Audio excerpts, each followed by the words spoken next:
Hello everyone, welcome to NEET UG in 10, brought to you by An Academy, which is India's largest online learning platform, जहां पे आप NEET UG की preparation efficiently कर सकते हैं and sure short success पा सकते हैं, क्योंकि यहां मिलती हैं daily live classes from the best educators in the country, live test and quizzes जिससे आप अपनी प्रेजेंट स्टेटस जान सकते हैं अपने कॉम्पिटिटर्स के बीच। प्लस जितने भी कोर्सेज हमने स्ट्रक्चर किए हैं they are very well structured, very well developed, and अगर आप हमारा सब्सक्रिप्शन लेते हैं तो आप पा सकते हैं अनलिमिटेड एक्सेस 24/7 हमारे सारे मटेरियल को। सो अब आप जुड़ेंगे कैसे अन अकेडमी से?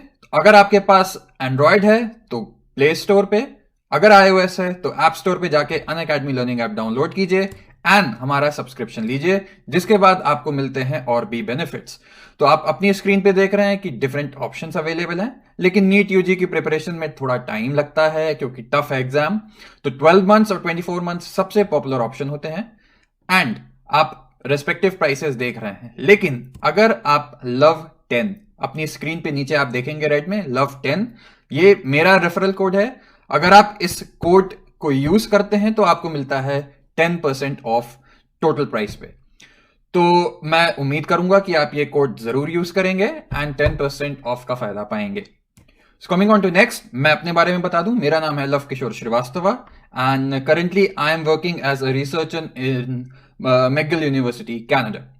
ओके, तो लास्ट लेक्चर में मैंने बताया था कि प्लाज्मा मेम्ब्रेन के कंपोनेंट्स, बेसिक कंपोनेंट्स क्या हैं, प्लाज्मा मेम्ब्रेन के मॉडल कैसे हैं और भी बेसिक चीज़ें। अब हम देखेंगे कि कॉम्पोजिशन, जो मैंने बताया था कि उसमें लिपिड होता है, उसमें प्रोटीन होते हैं और थोड़ा सा कार्बोहाइड्रेट्स होता है, तो उससे कैसे सेल पे फर्क पड़ता है और क्या ओवरऑल उसका इफेक्ट होता है, क्योंकि इस पे भी कभी कभी क्वेश्चंस आए हैं एंड जानना जरूरी है। ये बेसिकली ज़्यादा इंफॉर्मेशन बेस्ड क्वेश्चन होगा, इसमें बहुत ज़्यादा कुछ समझने की जरूरत नहीं है, इसलिए कॉपी पेन लेके बैठिएगा एंड इसको रिवाइज कीजिएगा कई बार। तो सबसे इंपॉर्टेंट कंपोनेंट में से एक था, मैंने बताया था मेम्ब्रेन लिपिड्स। अब लिपिड्स कहां पे मिल रहा था? अगर आप याद करेंगे कि सैंडविच जो बन रहा था वो तो बना रहा था हमारा प्रोटीन, और उसके बीच में जो फॉस्फोग्लिसराइड्स या phospholipids, phosphoglyceride is nothing, it's just a common form of phospholipid. अभी आप इतना ही जान लो, मोर देन इनफ है। तो अब बात होती है कि चाहे आप ये दूसरा वाला मॉडल देखिए, फ्लूइड मोज़ैक मॉडल देखिए, या फिर आप सैंडविच मॉडल देखिए, दोनों में ही एक चीज बोली गई थी कि बीच में मेम्ब्रेन लिपिड्स प्रेजेंट होते हैं। अब ये लिपिड्स का सबसे इंपॉर्टेंट क्या है कि ये फ्लूइडिटी देते हैं मेम्ब्रेन को। फ्लूइडिटी आपको समझ में आ रहा होगा कि फ्लो करने की कैपेबिलिटी। अच्छा, इससे अब फायदा क्या होगा? अब आप इमेजिन कीजिए कि जो मेम्ब्रेन है, ये मेम्ब्रेन जो लिपिड की मेम्ब्रेन है, ये एकदम स्टिफ हो, एकदम स्टिफ हो, तो क्या होगा? बाहर से मॉलिक्यूल अंदर आने में प्रॉब्लम होगी, सीधी सी बात। लेकिन अगर ये फ्लूइड होगा तो एंडोसाइटोसिस हो गई। अब एंडोसाइटोसिस क्या है, ये 1 या 2 लेक्चर बाद मैं आपको बताऊंगा। एंडोसाइटोसिस होती है कि बाहर से कोई चीज एनगल्फ करना, सेल ड्रिंकिंग जिसको आप बोल सकते हैं। तो अब बाहर से कोई चीज अंदर आ रही है, फॉर एग्जाम्पल वेसाइकल, कोई भी वेसाइकल सेल में तैर रहा है या बाहर है, वो अंदर आना है सेल के। तो अब अगर रिजिड है, बहुत ज्यादा रिजिड है ये लिपिड की मेम्ब्रेन, तो इसका ट्रांसफर टफ होगा, लॉजिकल बात है। अब ये फ्लूइड अगर होगा तो वो इजीली इससे फ्यूज करके जो भी ट्रांसपोर्ट करना है वो सेल के अंदर आसानी से ट्रांसपोर्ट कर सकता है। इसलिए ये बहुत इंपॉर्टेंट क्वेश्चन है कि सेल मेम्ब्रेन को फ्लूइडिटी कौन प्रोवाइड करता है। इसका आंसर होगा मेम्ब्रेन लिपिड्स, या और स्पेसिफिक जानना चाहते हैं तो फॉस्फोलिपिड्स या फॉस्फोग्लिसराइड्स। तीनों एक ही चीज हो रही हैं यहां पे। अभी के लिए इतना जान लीजिए कि फ्लूइडिटी इन्हीं तीनों में से कोई भी प्रोवाइड करेगा, और फ्लूइडिटी क्यों होनी चाहिए ये मैंने आपको बता दिया। अब बताती है कि फॉस्फोग्लिसराइड्स के अलावा भी थोड़े थोड़े और तरीके के लिपिड्स होते हैं जो प्रेजेंट होते हैं, जिसमें से एक स्फिंगोलिपिड्स है। ये बहुत ज्यादा मैं नहीं कहूंगा इंपॉर्टेंट टॉपिक है, लेकिन फिर भी हमको छोड़ना कुछ नहीं है, क्वेश्चन कहीं से भी कभी भी आ सकता है। तो बेसिकली स्फिंगोलिपिड्स एक रेयर टाइप का लिपिड होता है। अच्छा, अमीनो अल्कोहल आप स्क्रीन पे देख रहे हैं, मैंने ये अमीनो अल्कोहल लिखा है। कोई भी कंपाउंड जिसमें OH ग्रुप यानी कि हाइड्रोक्सिल ग्रुप और अमीन ग्रुप जो NH2 होता है, ये प्रेजेंट हो तो दैट इज अमीनो अल्कोहल।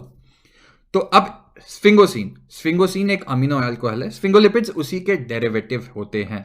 अब इसमें आप देखेंगे कि डिफरेंट डिफरेंट तरीके के कॉम्बिनेशंस वहां पे अवेलेबल हो सकते हैं।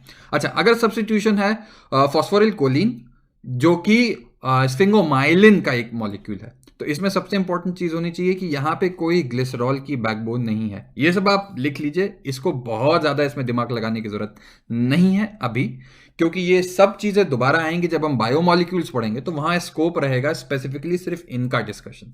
तो अभी हम टॉपिक से हटेंगे नहीं। तो ये जो स्क्रीन पे जितने भी आपको पॉइंट्स दिख रहे हैं, इसको आप लिख लीजिए कि अगर सब्स्टिट्यूशन कार्बोहाइड्रेट है तो उसको ग्लाइकोलिपिड बोलेंगे। ये सब है कि लिपिड से अटैच हो रही हैं। अगर लिपिड से कार्बोहाइड्रेट अटैच होता है तो उसको ग्लाइकोलिपिड बोलते हैं। अब बात आती है कि ग्लाइकोलिपिड में और भी शुगर्स हो सकती हैं। फॉर एग्जाम्पल सेरेब्रोसाइड एक और एग्जाम्पल है सब्स्टिट्यूशन के बाद, या फिर गैंग्लियोसाइड। तो ये सब छोटे छोटे फैक्ट्स हैं जो आपको ये जानना है। हाँ, एक और एग्जाम्पल मैं लिपिड्स का बताऊंगा जो प्रेजेंट होता है। सबने आपने सुना होगा कोलेस्ट्रॉल, कि कोलेस्ट्रॉल उसमें उसका ब्लड कोलेस्ट्रॉल ज्यादा था। कोलेस्ट्रॉल आई होप आप सभी ने सुना होगा। तो कोलेस्ट्रॉल भी एक तरीके का लिपिड होता है, स्टेरॉल। तो अब इसमें प्रॉब्लम क्या होती है कि 50% एनिमल्स, मतलब 50% एनिमल लिपिड्स जो है ये कोलेस्ट्रॉल होता है, लेकिन प्लांट में कोलेस्ट्रॉल नहीं होता। Cholesterol is an animal fat, ये आई होप आप सब जानते ही होंगे। नहीं जानते तो अब जान लीजिए। फिर अब बात आती है कि it is rigid then phospholipids. Phospholipids आप अभी मैंने बताया था, सबसे ऊपर आप जो देख रहे हैं कि फॉस्फोलिपिड जो था बहुत फ्लूइड टाइप का उसका टेक्सचर था या कैरेक्टर था। तो अब फ्लूइड टाइप का था, तो ऐसे तो फिर मेम्ब्रेन थोड़ी देर बाद डिसइंटीग्रेट कर जाएगी, रप्चर कर जाएगी, तो उसको थोड़ी सी स्टेबिलिटी भी चाहिए होगी। तो कोलेस्ट्रॉल उसको ये स्टेबिलिटी प्रोवाइड करता है। बहुत इंपॉर्टेंट। अब दोनों, अगर आपसे एग्जाम में पूछता है कि फ्लूइडिटी कौन सा लिपिड प्रोवाइड करेगा, तो आंसर होगा फॉस्फोलिपिड, जिसका एक एग्जाम्पल है फॉस्फोग्लिसराइड्स। और दूसरा अगर पूछते हैं आपसे कि रिजिडिटी कौन प्रोवाइड करता है, स्टेबिलिटी कौन प्रोवाइड करता है, कौन सा लिपिड, तो आंसर होगा कोलेस्ट्रॉल। अच्छा, अभी मैंने आपको बताया कि ये बेसिकली एनिमल फैट है, कोलेस्ट्रॉल या एनिमल लिपिड है। तो प्रोकैरियोट्स में इसका कॉम्प्लीमेंट्री क्या होगा, तो उसका आंसर है होपेनॉइड्स। याद रखें, फिर से नॉलेज बेस्ड क्वेश्चन है, बहुत ज्यादा इसमें कुछ कंसेप्ट नहीं है, तो आपको ये याद रखना है कि होपेनॉइड्स एनालॉगस होता है कोलेस्ट्रॉल के प्रोकैरियोट्स में। अब बात आती है, ये तो हो गई लिपिड की बात। अब प्रोटीन्स की बात बताएं। अगर आपको याद हो, मैंने बताया था कि दो तरीके के प्रोटीन्स प्रेजेंट होते हैं according to Singer and Nicolson, जो फ्लूइड मोज़ैक मॉडल आया था। एक होता है जो प्लाज्मा मेम्ब्रेन में एम्बेडेड होता है बिल्कुल, जिसको बोलेंगे इंटीग्रल, इंटीग्रेटेड, आपके ऊपर है। और दूसरा होता है जो सरफेस पे रहता है। तो अब पहला आप देखेंगे इंटीग्रल या इंट्रिंसिक। अब इंट्रिंसिक भी कुछ हो सकता है कि पूरा उसका मेम्ब्रेन स्पैन कवर करे या थोड़ा सा बाहर रहे, बस।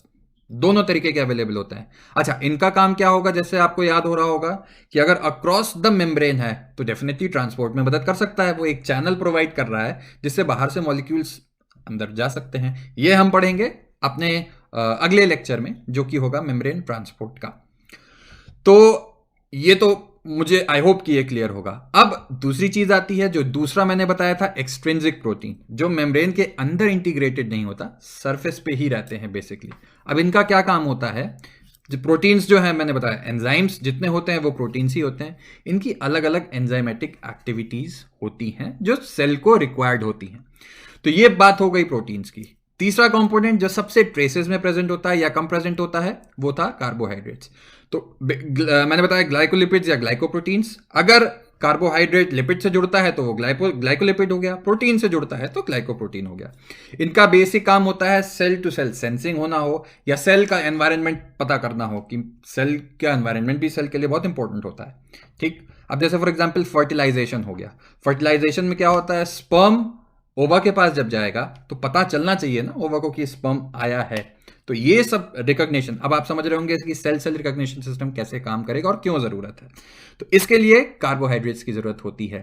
तो आई होप ये इनसाइट आपको एक मिली हो कॉम्पोजिशन के बारे में। Thank you. आप हमारा चैनल सब्सक्राइब करें, कमेंट करें कि हम कैसे इंप्रूव कर सकते हैं, एंड मेरा कोड यूज करके आप अनअकैडमी जरूर सब्सक्राइब करें। Thank you.